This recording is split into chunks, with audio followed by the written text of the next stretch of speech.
Hello, my beautiful friends. My name is Kim, and I hope you're having a fabulous day today.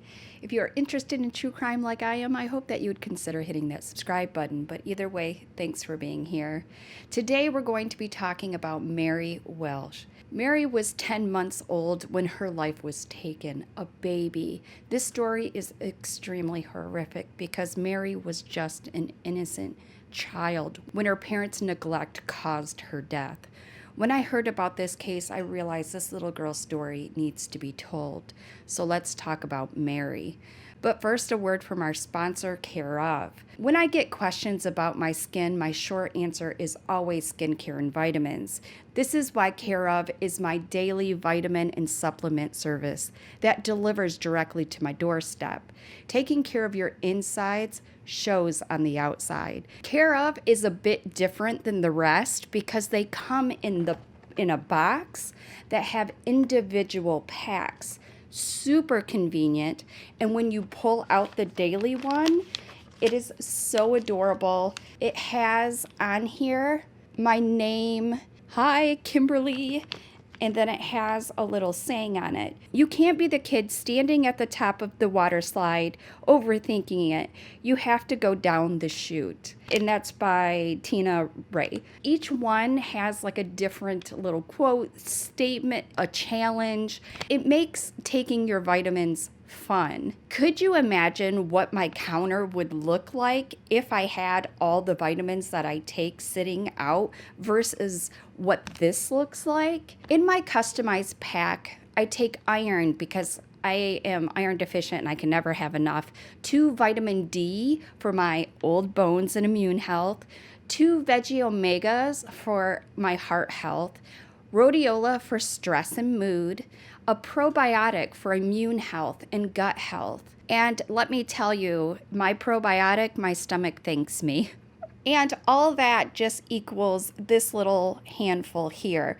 Super easy, super convenient. Whether or not you already know what vitamins you want, or if you are new to vitamins, I recommend that you take their online quiz. They do the work for you. They customize it to fit you. The online quiz was very useful for me because I was introduced to Chia Flax Blend, which is an amazing product. The Chia Flax Blend, I put these in power balls or like peanut butter protein balls, and I put this in, but you can also mix this in any kind of coffee or water. It doesn't have any flavor. And what's nice is I would have never known about the chia flax if I didn't take that online quiz. They ask questions about lifestyle, health, your goals. I may abuse my body in all kinds of ways, but I can tell you that I never skip on my vitamins. Beauty starts within, and let me tell you, it really does make a difference. If you want to be a healthier you,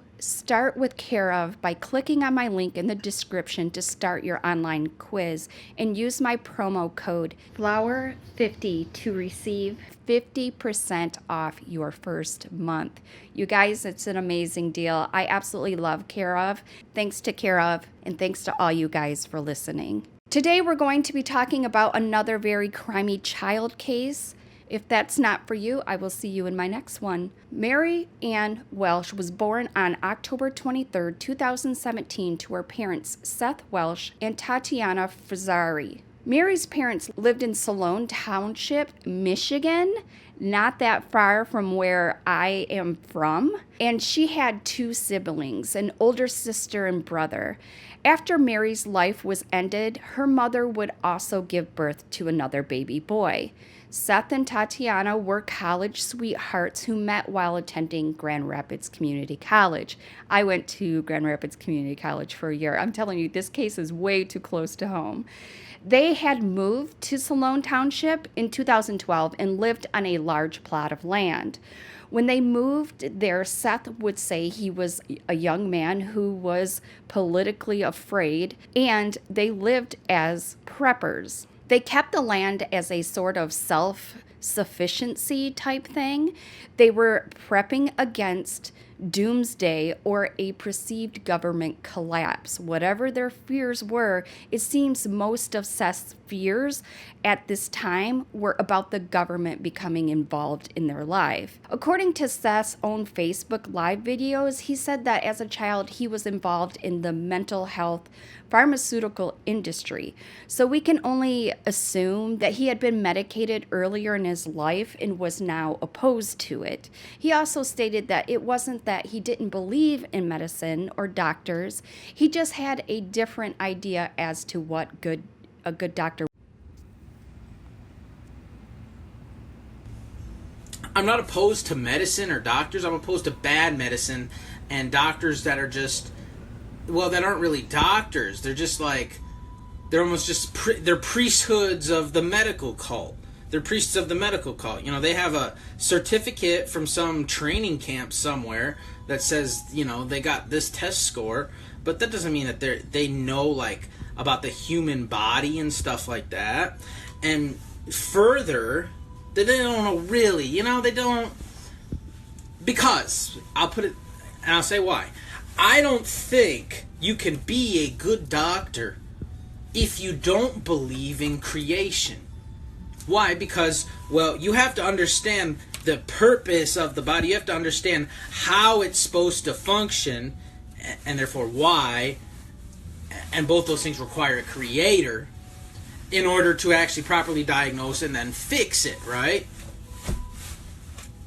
So I think if you believe in evolution, it's basically bad doctor practice right from the beginning because, well, just give them drugs, it'll evolve, right? They'll just evolve and adapt to it. If you see my videos, you know I was a guinea pig of the, you know, mental health pharmaceutical industry when I was a kid. So I do understand how this works pretty well. Seth believed that a doctor had to believe in creation, his words. To be able to understand the human body, he said that even though he had taken his first child to doctors when she was little, he was resisting the whole thing now. In fact, the government had become involved in their life when their daughter, Elle, had been born in 2014 because she had THC in her little body. So CPS did become involved, and I'm using the first letter of their name, Elle, just to keep their name private. Although the baby was not removed from their care, Seth would also reference a time when they took Elle to the doctor. Her head was measured, and the doctor said it was 1 millimeter off of round. The doctor prescribed a head-strapping helmet to bring Elle's head back into alignment. This helmet was $3,500. Seth and Tatiana didn't want to get the helmet. Seth thought it was ridiculous and actually compared it to ancient Chinese that would bind their feet. He said they got a second opinion, and that second doctor didn't believe that Elle needed this. So they decided that the other doctor tried to rip them off. Seth said that this was because he worked at a large health corporation. As a side note, there are actually head-strapping helmets that some children get and wear. This does help shape their head. This is usually covered by insurance, like Medicaid, if they are considered medically necessary. The original doctor did find issues with Seth and Tatiana's care of Elle, so he called CPS. They did check on the family again, but no further action was taken. This only seemed to feed Seth's paranoia. He would call doctors priesthoods of the medical cult. He would say that they didn't understand the body at all. He would say, quote, "You know they get a certificate from some training camp somewhere that says that they got this test score, but that doesn't mean that they know, like, you know, about like the human body and stuff like that," unquote. Okay, Seth.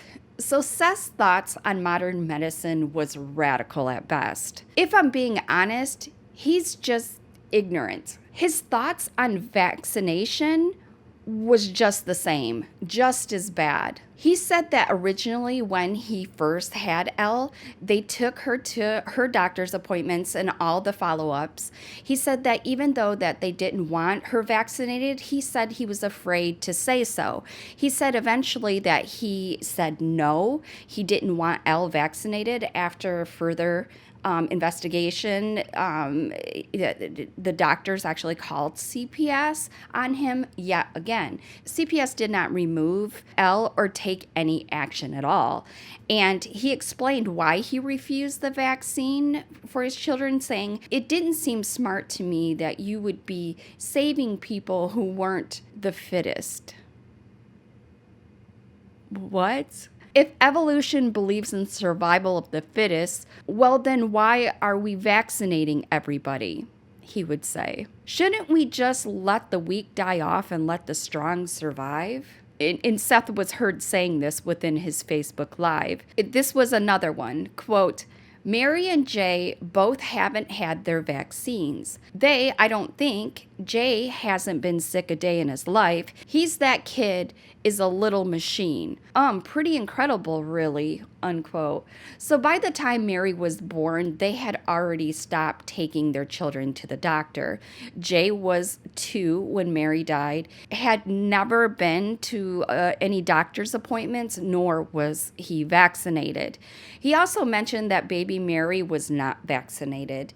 Let me be clear, though, Mary did not die of something of a vaccine nature, and nothing that a vaccine could have cured. So back to the farm. They were living as preppers initially. Later in 2013, out of financial need, they decided to turn the land they were living on into a working produce farm that they called Black Acre Farm. They were actually very successful when they started. They sold all sorts of produce: blueberries, strawberries, corn, squash, pumpkins, tomatoes, green beans, and they also had bees, so they sold honey. They went to the local Fulton Farmers Market each week, and their sales were actually phenomenal. Over the next couple of years, the couple had a son named Jay, the daughter named Elle, and actually Mary while they were working on the farm. They were in a very profitable and fruitful time. There are pictures of Tatiana, young Elle, and even Jay in the fields harvesting fruits. There are also pictures of Elle eating corn and Jay as well. Things seem to be going really well for the couple and the family as a whole. During this time, Seth did make religious videos that he put online for all to see. In these, he talks about how his children should be raised. He talks a lot about sparing the rod to spoil the child. He also speaks about giving your children good crafts to keep them occupied. Essentially, he was sharing his thoughts on being religious and parenting. According to Seth, it was best if you looked to God for everything. You were supposed to give your children food from the land only. You were supposed to nourish them with the Lord. And the Welch family, including Elle and Jay and the baby Mary, seemed to be okay at the time. But then something happened. The sales on the farm dropped dramatically. Seth reported they dropped up to 90% in some of their sales points. He said when they went to the Fulton Farmers Market that year before, they would come home with between $400 and $700. But now they were lucky if they came home with $50. So they got with some investors, smart business plan. Local people got together and invested in the future of their produce production. They had people that promised to buy certain amounts each week. Then all of a sudden, all the sales dropped off. He said it fell off a cliff. So then in August of 2017, Seth gave up. He said he wanted to get a simple job. And Tatiana, all this time, was working on the farm during the day, also became a manager of the local McDonald's, working second shift. Farm to McDonald's. I'm going to leave that one alone. But because she was at McDonald's, that left Seth with the farm and the 3 kids. So he gave up on the farm. He said he was sacrificing everything, not getting paid, and running everything on a promise. He says during this time he had a crisis of faith as well. He said he was reborn while running the farm, which he is now calling stewards of creation. He was going to try to provide the produce, animals, and even religious teachings to the community. So in the future, Stewards of Creation Farm will, everything will still be organic. Everything's going to be according to the standards that we tried to set for ourselves in the beginning. But it's going to be much more greatly diversified. I'm not sure if we're ever going to see a farmer's market again. I'm not sure if we're going to see a roadside produce stand again. We'll probably do bulk special orders of things. We're raising a lot more animals now. Going to work animals into the future. Our plan is to raise animals, for meat, for eggs, but then also to sell to our local community. We're going to produce... It's going to be less of just a strictly produce business and more of an operating center for stewarding the resources of creation, whatever they might be, whether it be trees or compost or mulch or any of the animals, any of these things that God gives us to provide wealth for ourselves from the land off of the Mammon Babylon world system. That's what we're going to steward and provide for our local community. That way we can create wealth without relying on the US dollar. While Seth was reborn, he decided both that him and Tatiana needed fixing. Not far off. Unfortunately, Tatiana would not agree on this point. I can just see her looking at him like, I'm good. Have you tried McDonald's fries? But he thought they both needed fixing, and of course we'll get into that later. Also, Seth became disenfranchised with the larger American economy, the job market, and according to him, the US dollar. He also at the time decided to offer classes on what he'd learned on the farm to his community because he had realized that it was wrong to keep all of this knowledge to himself. He said that that's not godly and not holy, and that it is not the way of Christ. So that is where Seth and Tatiana were headed.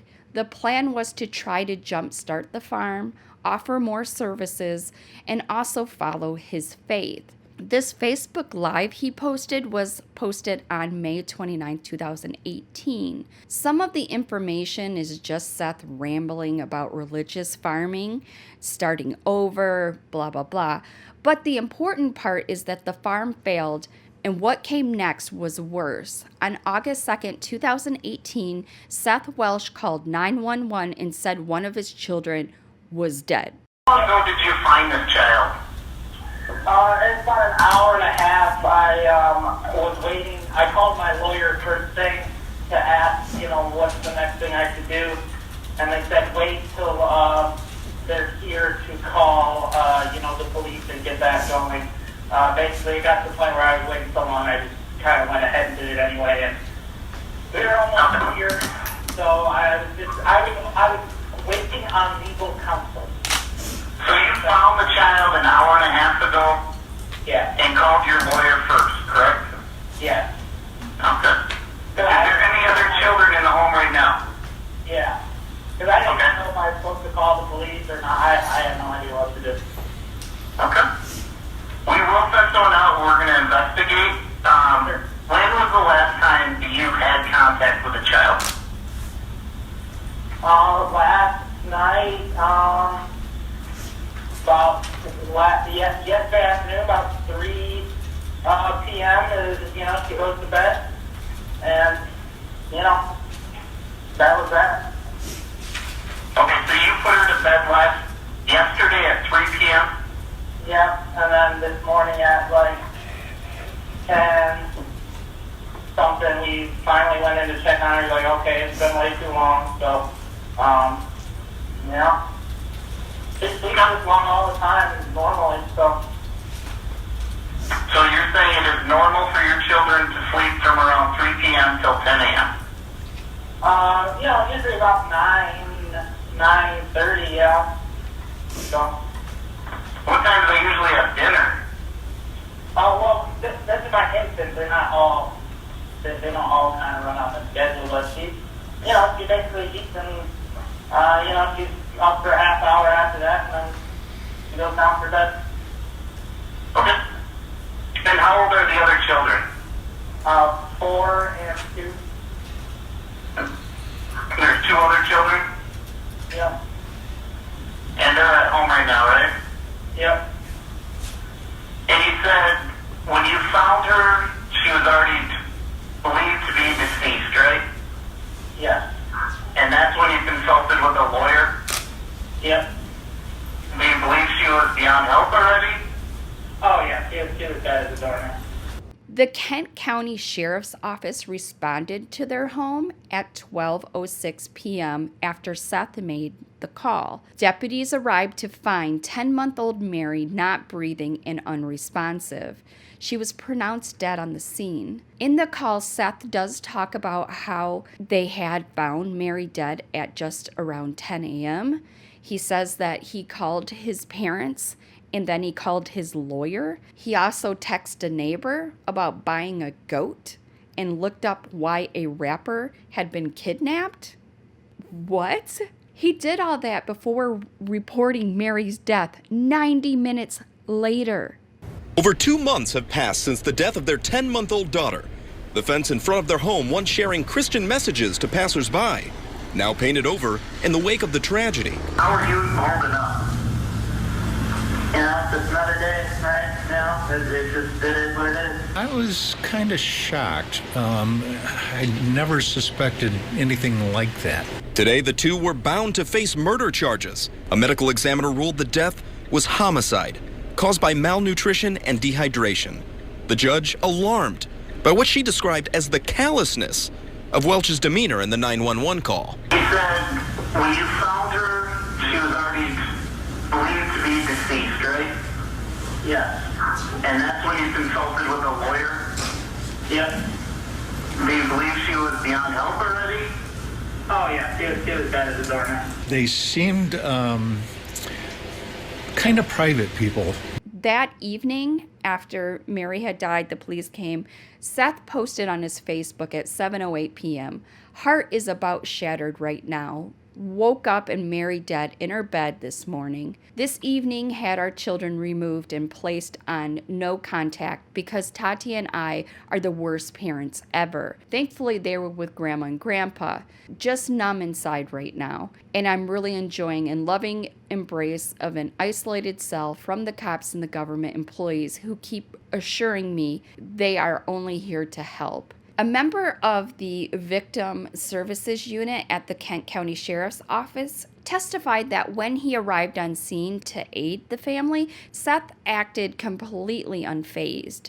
He said Seth replied, "Life goes on," when asked how he was handling his daughter's death. On August 3rd, 2018, an autopsy was performed on baby Mary, and the cause of death was listed as malnutrition and dehydration due to neglect by adult caregivers, and the manner of death was ruled a homicide. The press released by Kent County Sheriff's Office went to say, prior to this incident, the Kent County Sheriff's Office only responded to the address once with the current owners, and it was unrelated to a child welfare. A search warrant was executed for evidence of child abuse and neglect. Both parents were interviewed for this.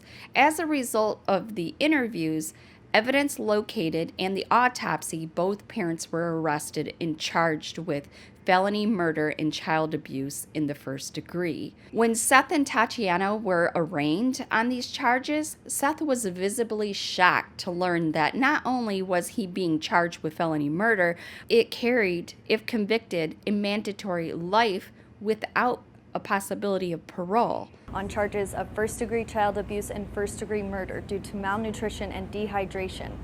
Welch's jaw dropped when he heard the charges could lead to possible life behind bars without parole. What exactly led up to the 10-month-old baby Mary Ann Welch's death is still unclear, but the responding officer noted in his report that the baby's cheeks and eyes were sunken in. And when the autopsy came back on Friday, confirming that the baby received poor care, they were arrested. The children, Elle and Jay, went to stay with Seth's parents. Seth's parents lived in nearby Grand Rapids. Brittany Roberts, a responding paramedic and registered nurse at Helen DeVos Children's Hospital, recalled on the stand that she and her partner had been confused if the dispatchers were mistaken about the girl's age the day that when she arrived at the Welch's home.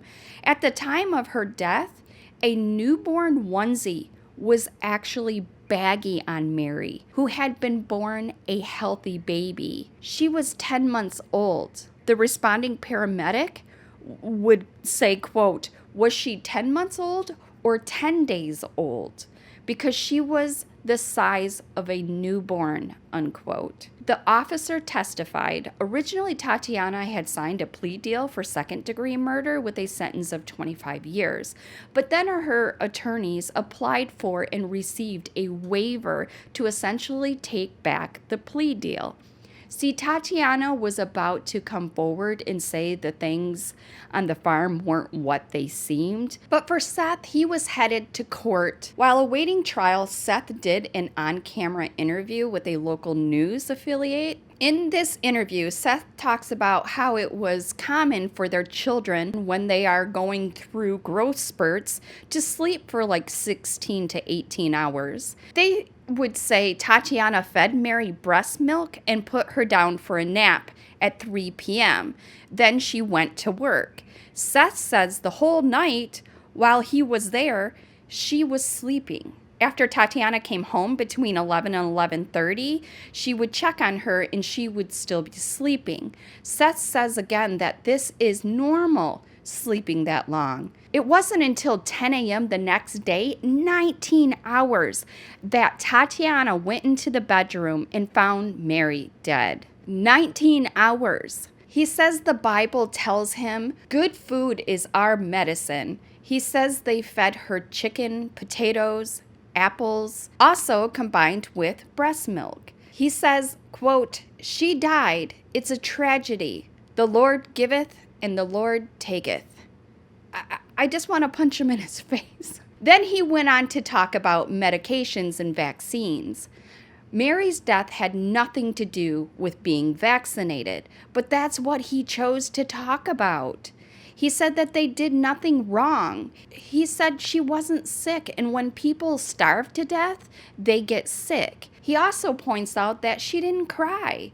He points out that his other two children saying they are perfectly healthy. Well, okay, Seth, let's see what the seasoned investigators had to say about Mary. A crime scene investigator wiped away tears as she described the emaciated body of the 10-month-old baby Mary laying in her urine-soaked mattress that was coated in a black mold. Dawn Tenbrick, a 21-year-old Kent County Sheriff's investigator, took photos of the girl's quiet body with sunken-in eyes. She became emotional on the stand as she described looking at the girl and her deplorable living conditions. She also documented her surroundings, including the bedroom of the brother and sister who slept with soiled, stained blankets.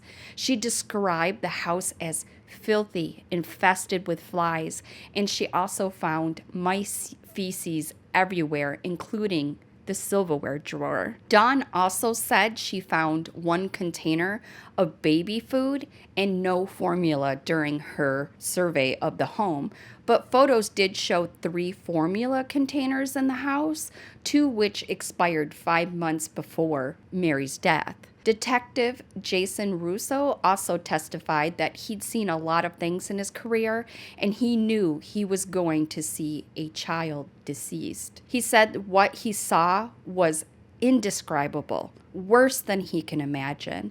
He can't forget it to this day, and I could imagine, you could never forget that. The pictures taken of Mary that day showed her sunken eyes, her drawn cheeks, and she was so incredibly small. When Mary was born, she weighed 6 pounds 4 ounces.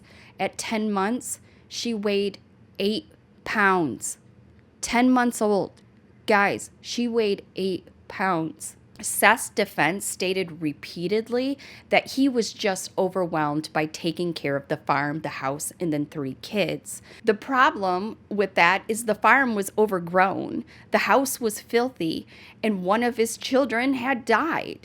So what was Seth doing? The doctor who performed the autopsy on Mary testified she was in a state of chronic malnutrition, and her muscles were just basically wasting away. He said her death did not happen overnight, and it would have taken weeks for her to become dehydrated.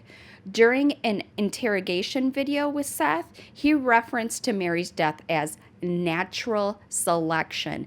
I hate this guy. I hate this guy. I hate this guy. Clearly, Seth is the smartest person in the room. Well, he thinks so anyway. He also said that Mary was skinny from the day she was born and that he didn't trust doctors, so he didn't get her any medical attention. Seth talks a lot about how in his religion you are supposed to rely on God for healing. The prosecution was quick to point out that Seth was in jail waiting for trial.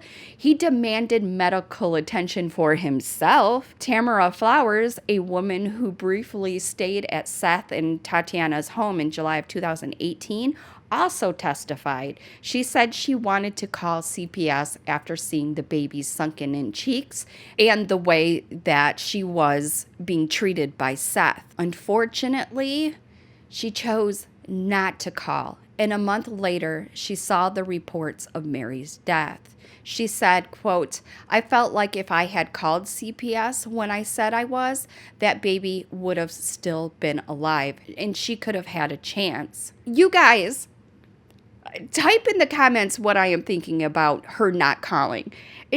I have no words. The prosecutor told the jury, quote, "Her crib mattress was torn. It was soaking through with urine to the point it pooled into a baby tub underneath her crib. That mattress was moldy. It was so moldy that there was mold on the wood part of the crib. And this is what she's sleeping in." Jurors were also shown filthy mattresses that Seth's other 2 children also slept on. The photos also show the kitchen fully stocked with food, but very little baby food was found in the home. The jury took less than an hour and a half to find Seth guilty of felony murder and child abuse in the 1st degree. He was sentenced to life in prison without a possibility of parole. While awaiting trial in jail, Tatiana gave an interview as well. She said that they aren't terrible people and Mary's death was purely accidental. She said when she went to check on her, she was already cold. She did attempt CPR after she wiped her mouth clean. She said that there was spit on her lips and she believed that Mary had choked on her spit up. She said that leaving Mary sleeping for that long was not unusual. Tatiana also let the reporter know that she's pregnant while in jail. She told the reporter that maybe Mary had a condition that nobody knew about. She believed that that was possible. She would also say that she'd never seen anything wrong with Mary. Tatiana would go on to say she had such a great laugh and she loved being outside. When Tatiana went to trial, she had a very different defense than Seth's. Seth's trial was pretty much that he was overworked and had too much on his plate and he just couldn't do it all. It wasn't his fault. Mary just died. They would contend to the end that Mary having a dirty diaper meant that she was receiving enough nourishment. The prosecution for Seth basically said, Dirty diaper or not, she still died of malnutrition and dehydration. So in Tatiana's trial, she actually took the stand, which in felony murder trials involving children is extremely rare. Sometimes a psychiatrist will take the stand and talk about the defendant's state of mind when the child died, or something that they will bring in, the medical examiner who may have a different opinion of the cause of death, or something just about the time of death, but rarely is it that the parent goes on stand. And don't forget, Tatiana originally had a plea deal signed that guaranteed her 25 years for second-degree murder. But by breaking this deal, she was here on stand facing felony and life without parole. When Tatiana took the stand, she began to describe horrific abuse she endured at the hands of her husband, and ultimately how it may have stopped her from saving Mary. She recalls one night where she woke Seth up to feel Mary kick when she was pregnant. She would say, quote, "He got mad at me because I wouldn't let him sleep. So he asked me what the, blank was wrong with me, and he rolled over to face her, and then he just started punching her in the face. And then she would go on to say, and then I tried to roll over onto my right side to face the wall, so he would just leave the front side of me alone, but he put his weight on me." She said the next day she went into labor and Mary was born prematurely. She thought Mary was growing slowly because she had been born early. And she said that her fear wasn't helping anything, and she just didn't want to be afraid anymore. So she was on the stand. She would say that she was essayed by her husband day after day, and that he controlled her phone, timed how long she took when she would go to work and, go to the store. He even pointed out a family schedule that he made her follow. She also described a time in July of 2018, just 1 month before Mary died, that she was at an in-law's house and was feeding Mary. Her mother-in-law, Judy, commented on Mary and asked if she was going to take her to the doctor. Tatiana said that she knew that Seth was out of earshot, so she was able to tell her that Seth said Mary was fine, but she would try to talk to him about taking her to the doctor. She testified that Seth didn't trust doctors and that he didn't want the government in their business when she asked him about maybe taking Mary to the doctor. He told her this, smacked her across the face, and told her to drop it. So she did. She also talked about the fact that Seth wanted Mary to only have food grown on their farm and breast milk, but no formula. He insisted on breast milk only. She was afraid Mary wasn't getting enough breast milk, so sometimes she would sneak her formula. She would say that anytime she questioned Seth, the beatings would begin. She was actually quite convincing on the stand. It is entirely possible she was telling the truth, but the fact is, her baby Mary still died a slow, painful death by malnutrition and dehydration. The jury deliberated for more than 3 hours and found Tatiana guilty of felony murder and child abuse in the first degree, and she was sentenced to life without a possibility of parole. Remember, she had that 25-year plea deal, but she thought, I shouldn't do that. She thought maybe she should get off.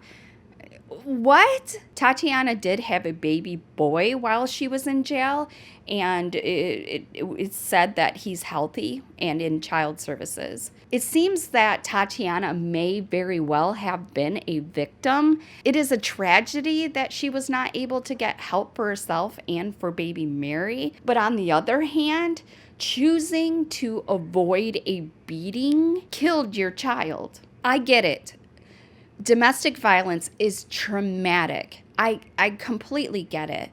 But like the jury's verdict, that does not give you a pass on taking care of your child. One important point I want to make is when you see domestic violence or even controlling behavior, that we need to speak out.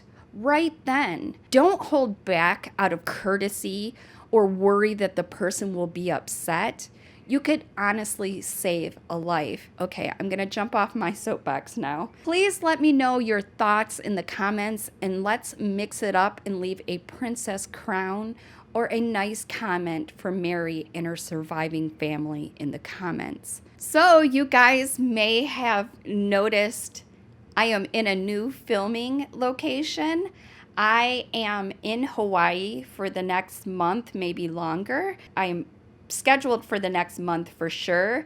I'm not sure if I'm going to keep this same background, but we'll see. Anyways, you guys, in my last video, you guys were so kind.